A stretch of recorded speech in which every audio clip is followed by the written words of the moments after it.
Students of CBSE board class 10th and class 12, कैसे हैं बच्चों आप सब। अभी मैं बात करने जा रही हूँ इस सेशन के बच्चे यानी कि 2023 के बच्चे जिनका बोर्ड एग्ज़ाम हो गया है और जो कॉपी चेकिंग है वो लगभग कंप्लीट हो चुकी है। It was suppose to be completed by 15th of April but complete नहीं हो पाई, तो सीबीएसई ने कुछ टीचर्स बुला करके दे हैव ट्राइड हार्ड कि जो क्लास 12 के भी सब्जेक्ट्स हैं उसको कंप्लीट कर दें। आज के वीडियो में बड़ी इंपॉर्टेंट बात करनी है।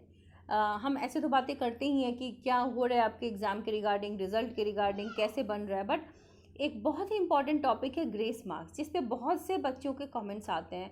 हालांकि अभी फिर बताऊंगी, फिर you will have different kind of confusion, है ना, कन्फ्यूज़ आप हो जाते हो, तो मैं उसी में से कुछ कन्फ्यूजन्स को क्लियर करने की भी कोशिश करूँगी। ग्रेस मार्क्स को लेकर के क्लैरिटी नहीं होती है बच्चों के बीच, क्योंकि आमतौर पर आप यूट्यूब पर वीडियोज़ देखते हो, बट जो वीडियोज़ क्रिएटर्स भी होते हैं उन्हें भी क्लैरिटी नहीं होती है, तो बच्चों को वो कन्वे नहीं हो पाता। बहुत सी जगहों पे रूमर्स भी चल रहे थे कि अप्रैल में रिजल्ट आएगा। हालांकि मैंने एक अलग वीडियो बनाई है उसके लिए, ताकि प्रूफ के साथ मैं दिखा सकूं कि अप्रैल में रिजल्ट नहीं आ सकता, उसके प्रूफ्स भी हैं एंड रीजंस भी हैं। हालांकि अभी हम बात करने जा रहे हैं आपके ग्रेस मार्क्स के रिगार्डिंग। बच्चों देखो, ग्रेस मार्क्स जो है ना वो मिलते थे और मिलते रहेंगे, क्योंकि जो बोर्ड एग्ज़ाम होता है ना उसका काम नहीं है कि वो आपको फेल कर दे या रिजेक्ट कर दे।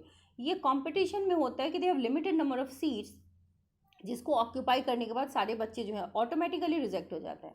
But this is an academic exam.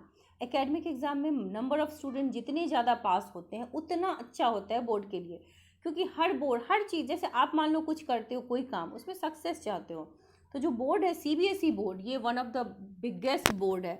आप जानते हो कि कितने नंबर ऑफ़ स्टूडेंट्स अपेयर हुए हैं इस बार, है ना, बहुत से बच्चे, 38 लाख बच्चे अपेयर होते हैं, 39 लाख बच्चे अपेयर होते हैं। तो ये जो इतना बड़ा बोर्ड है, इतने नंबर ऑफ़ स्टूडेंट्स हैं, तो सीबीएसई का दायित्व भी सबसे बड़ा होता है। तो वो कोशिश करता है, उसके जितने भी वो कह सकते हो प्रॉप्स यूज़ करते हैं कि आपको वो पास कर दें। तो ग्रेस मार्क्स मिलते हैं, it is not officially mention. Officially आपको सीबीएसई के वेबसाइट पे मॉडरेशन मिल जाएगी, अटेम्प्ट मिल जाएगा, बाकी चीज़ें मिल जाएंगी, बट ग्रेस नहीं मिलता। ग्रेस मार्क्स में क्या होता है ना कि अगर आपको एक सब्जेक्ट में, अब ये भी कन्फ्यूज़न होता है ना कि आपको एक में मिलेगा या दो में मिलेगा, ठीक है, तो उसमें मैं बताती हूँ एक सब्जेक्ट में आपको कब मिलेगा, जब आप एक ही टीचर ने लीनियंटली कॉपी चेकिंग कर ली है, अटेम्प्ट देख के, स्टेप मार्किंग देख के, ठीक है, now your marks is getting calculated. अब देखा ये जा रहा है कि आपके अगर 5 सब्जेक्ट है उसमें से एक सब्जेक्ट है जिसमें आप 10% से पास नहीं हो रहे हो, 10% या 10% के आसपास हो, तो आपको एक सब्जेक्ट में वो 10% ग्रेस दे देगा। लेकिन अगर 2 सब्जेक्ट हैं, ठीक है, जिसमें आपकी ऐसी हालत है लेकिन दोनों मिला करके 10% पूरा हो रहा है, यानी कि 5-5% से आपकी कमी हो रही है, तो इन दैट केस आपको दोनों सब्जेक्ट में ग्रेस दे दिया जाएगा, ठीक है। तो 1 से 2 सब्जेक्ट में ग्रेस मिलते हैं। उसके रीज़न आप समझ गए। आइदर आप एक में मान लो कि बहुत ज़्यादा नंबर से शॉर्ट कर रहे हो 10%, तो वहाँ पर एक सब्जेक्ट में आपको दे देंगे, फिर दूसरे में नहीं देंगे। लेकिन अगर 2 सब्जेक्ट है जिसमें आप थोड़े करके बच रहे हो, 5-5%, 6-6% के अराउंड आपका रेंज जा रहा है, तो वहाँ पर वो आपको दोनों सब्जेक्ट में पास कर देंगे। लेकिन अगर आप 2-2 सब्जेक्ट है जिसमें 10-10% से बच रहे हो, तो आपको 2 सब्जेक्ट में फिर ग्रेस नहीं मिलेगा। तो ये कुछ इंपॉर्टेंट बातें हैं रिगार्डिंग द ग्रेस। तो हालांकि ग्रेस मार्क्स मिल रहा है अगर आप 10% से किसी एक सब्जेक्ट में बच रहे हैं। हालांकि आप क्योंकि इतनी लीनियंट कॉपी चेकिंग हो रही है, स्टेप मार्किंग मिल रहा है, अटेम्प्ट के नंबर मिल रहा है, मॉडरेशन पॉलिसी है, बेस्ट ऑफ 5 रूल है, तो पास करना बहुत ही आसान है। हालांकि फिर भी चूंकि 38 लाख बच्चे अपेयर होते हैं, तो उसमें there will be an amount, कम से कम लाख बच्चे ऐसे होंगे जो जिनके कंपार्ट आ जाएंगे, ठीक है, क्योंकि बहुत सारे बच्चे हैं तो उसमें लाख बच्चे ऐसे होंगे जिनका कंपार्टमेंट आएगा। तो बहुत से बच्चों को बचाया भी जाता है, बहुत से बच्चों को बचाया जाता है, तो बहुत से बच्चे ग्रेस मार्क्स की वजह से बचेंगे और रिजल्ट आपका बहुत ही बम्पर होने जा रहा है। तो यही खुशखबरी आपको देनी थी कि ग्रेस मार्क्स लग रहे हैं, और कैसे लग रहे हैं, कितने सब्जेक्ट में लगते हैं, उसके रिगार्डिंग आपको कन्फ्यूज़न था तो उसको क्लियर किया। MCQ के रिगार्डिंग बच्चे आप रिपीटेडली एक टाइप के क्वेश्चन पूछते हो कि मैंने ऑप्शन लिखा है और आंसर नहीं लिखा है, तो क्या नंबर मिलने चाहिए। एक तो few things vary from teacher to teacher, correct. जैसे कि देखो, मान लो कि मैं भी टीचर हूँ, कोई और भी टीचर है, सब कॉपी चेकिंग कर रहे हैं, तो इसमें है क्या ना कि सीबीएसई की गाइडलाइन तो यही है ना कि you have to write both the things. अगर मैंने नंबर काट लिए तो मेरे ऊपर कोई एक्शन नहीं हो सकता, क्योंकि सीबीएसई का नॉर्म वही है। बट सीबीएसई वहाँ पे ये भी कहती है कि लीनियंट चेकिंग करनी है, बच्चों के मार्क्स अच्छे देने हैं। तो चूंकि आप जानते हैं सोशल मीडिया के हेल्प से टीचर्स आर वेरी अवेयर, जिनको अवेयरनेस नहीं थी उनको भी अवेयरनेस हो रही है कि कॉपी चेकिंग बहुत लीनियंटली हो रहा है। जो नंबर काटना भी चाहते हैं वो काटते नहीं है, क्योंकि वैसे भी आपके दुश्मन तो वो है नहीं, चाहते हैं कि आपको नंबर दें। तो if you have written option which is correct तो आपको नंबर मिलेंगे, ऑप्शन नंबर। या फिर अगर आपने ऑप्शन नंबर ना लिख के आंसर लिखा है जो करेक्ट है तो भी आपको नंबर मिल रहे हैं, ठीक है। अगर आपने दोनों लिखा है तब तो विन विन सिचुएशन है। कुछ बच्चे कह रहे कि उन्हें मैंने ब्रैकेट से कवर नहीं किया। बेटा ये सब तो कन्फ्यूज़न है, डर है, जो आप ऐसे क्वेश्चंस पूछ रहे हो। ब्रैकेट नहीं करने से क्यों नंबर कटेगा? आपने ए लिखा है, अगर आपने उसको ब्रैकेट नहीं किया, हाउ डज इट मैटर? आपको ऑप्शन नंबर लिखना था, यानी कि ABCD में से एक चीज़ लिखना है, या 1 2 3 4 में से एक चीज़ लिखना है, या फिर साथ में ए ऑप्शन में क्या है वो लिखना है। दैट इज़ द रिक्वायरमेंट, ठीक है। अटेम्प्ट के नंबर मिल रहे हैं, मैं आपको फिर से बता दूं, अटेम्प्ट लोगे तो नंबर देंगे, बट वो कितना मिलेगा दैट डिपेंड्स कि आपका अप्रोच कितना सही था, है ना। हम स्टूडेंट टू स्टूडेंट अप्रोच भी वैरी करता है।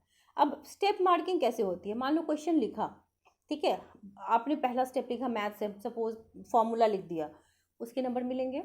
उस गिवन है, गिवन लिखते हैं उसके नंबर भी मिलते हैं। गिवन लिखा, फॉर्मूला लिखा, आप बनाना शुरू किए। मान लो कोई बच्चा फिजिक्स है या केमिस्ट्री यूनिट या डायमेंशन में फंस गया, कुछ कैलकुलेशन एरर कर दिया। बहुत से बच्चे डेसिमल में फंस जाते हैं, मैं 11 12 के बच्चों की बात कर रही हूँ। डेसिमल अगर है तो वहाँ पर वो कैलकुलेशन एरर कर देते हैं, या यूनिट्स को एक साथ नहीं रखते, तो ऐसे में ना आपका रिजल्ट गलत आ जाता है, ठीक है। लेकिन if your method is correct तो आपके मेथड की भी रिस्पेक्ट है, आपके उस वजह से आपको मेथड के नंबर मिलेंगे। बस जो फाइनल स्टेप का 1 मार्क होगा वो काट लिया जाएगा। तो अटेम्प्ट के नंबर मिलते हैं, स्टेप मार्किंग होती है। सो आप लोग खुश रहिए, स्ट्रेस आउट मत होइए। CBSE आपके लिए बेहतरीन कोशिश करिए, कॉपी चेकिंग बहुत अच्छे से चल रहा है, सो डरने की बिल्कुल ज़रूरत नहीं है। रिजल्ट को सेल्फ रेस्पेक्ट पे लेने की ज़रूरत नहीं है, मेहनत करते रहिए। अगर मान लो कि आउट ऑफ 38 लाख 1 लाख बच्चा है जो कंपार्टमेंट लेके आएगा, it's a big number, 38 lakh is a big number. तो इन दैट केस अगर 1 लाख बच्चा लाता भी है तो बहुत से बच्चों का तो देखो कॉपी रीवैल्यूएशन में आपका मार्क्स ठीक हो जाएगा, या जिन बच्चों को टॉप 5 लगाने से वो बच जाएंगे, पास हो जाएंगे। लेकिन जैसे there will be certain number of student जिनका अगर कंपार्ट आ जाता है तो इसमें दुखी होने की कोई बात नहीं है। कंपार्टमेंट उसी बच्चे का अगर जिसकी शीट ब्लैंक गई है, या जो भी लिखा है गलत लिखा है, या फिर अटेम्प्ट इररिलेवेंट लिया है। कुछ बच्चे पूछते हैं अटेम्प्ट लिया है पर गलत है, तो क्या मुझे नंबर मिलेगा? In that case how will a teacher give you marks, है ना। उसी तरीके से बच्चे पूछते हैं MCQ लिखा तो है बट गलत है, तो क्या अटेम्प्ट के नंबर मिलेंगे? वहाँ नहीं मिलते। MCQ में क्या है, आइदर यू आर राइट और यू आर रॉन्ग। तो अगर इफ़ यू आर राइट तो वहाँ पर प्रोविज़न दिया है कि आधा सही है, यानी कि आपने ऑप्शन नंबर या आंसर लिखा तो देर अवॉर्डिंग यू मार्क्स। लेकिन अगर गलत है तो नहीं देते नंबर। कुछ बच्चे क्वेश्चन नंबर आंसर नंबर में गड़बड़ी करके आए हैं, तो वहाँ पर टीचर्स जो है वो एक तो थोड़ा थोड़ा टीचर पे भी डिपेंड करता है, थोड़ा उसके मूड पे। मान लो कि आप बहुत अच्छे स्टूडेंट है, यू हैव स्कोर्ड वेल, तो टीचर मान लो कहीं पे नंबर काट भी सकता है। लेकिन ऐसा टीचर कर नहीं रहे, जनरली कोई टीचर ऐसा करता नहीं है। तो अगर क्वेश्चन नंबर में आपने कुछ एरर कर दिया तो भी they are awarding you marks. So आपको डरने की ज़रूरत नहीं है, छोटी छोटी बातों में कंफ्यूज होने की ज़रूरत नहीं है, घबराइए मत, रिजल्ट अच्छा ही होगा। Wish you all the very best. Channel को अगर अब तक सब्सक्राइब नहीं किया तो सब्सक्राइब कर लीजिए, क्या कि आपको अपडेट्स मिलते रहेंगे, कॉन्टेंट्स भी अवेलेबल हो जाएंगी। तो अब लाइक शेयर सब्सक्राइब करना नहीं भूलना है। So all the very best to all students.